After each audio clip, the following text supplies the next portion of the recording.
Once there was a man named Eli, a man whose days were filled with rest and unfulfilled promises. He had been known as the lazy man in his village. He lived a life of comfort, never pushing himself to do more than what was absolutely necessary. His home was cozy, but his dreams had long since collected dust. Eli was content, but deep down he always felt a quiet dissatisfaction that he couldn't quite put into words. One day, while lounging in the village square, Eli overheard an elderly man, known for his wisdom and kindness, speaking to a group of villagers. This old man, named Malachi, was different from everyone Eli had known. He didn't speak of wealth or power, but of purpose and change. "Every man has a choice," Malachi said, his voice warm but firm. "You can live your life as it comes, or you can grab hold of it with both hands and shape it into something meaningful." Eli, though skeptical, couldn't help but listen. He had heard such advice before, but somehow Malachi's words struck something deep within him. He approached the old man afterward. "Why do you work so hard, Malachi? What drives you to keep going?" Eli asked, his voice laced with curiosity.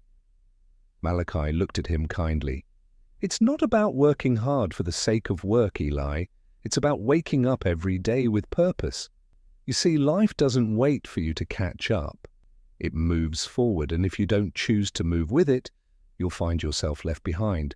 But when you choose to act, to step forward, you start to see that you have the power to make a difference, not just in your life, but in the lives of others." Eli nodded slowly. "But I'm so used to doing nothing. I don't know where to start." Malachi smiled. "Start with small steps. Begin with one thing you can do today that you've been putting off. It doesn't have to be grand. The act of starting is the hardest part. Once you take the first step, the next will be easier." Inspired by these words, Eli decided to try. The next morning, instead of lying in bed, he got up early and took a walk through the village. He noticed the little things, the birds singing, the people smiling, the work being done. It was a world full of activity, and for the first time, Eli felt a part of it. Each day after that, he took on more tasks, starting small but growing in confidence. He helped the villagers with chores, repaired old fences, and even began to help Malachi in his daily work. Slowly, Eli's attitude shifted. The man who once sought comfort above all now sought challenge and growth.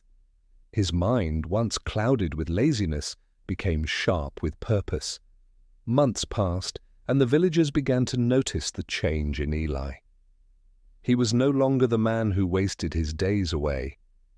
He had become a man who took pride in his work, who inspired others to take action as well.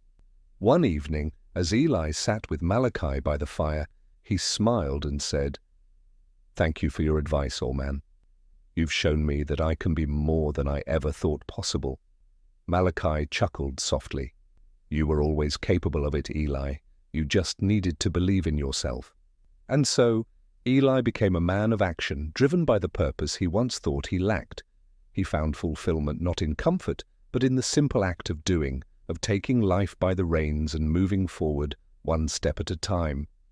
The lazy man had become the motivational man, inspiring others to make their own journey from complacency to action, just as he had.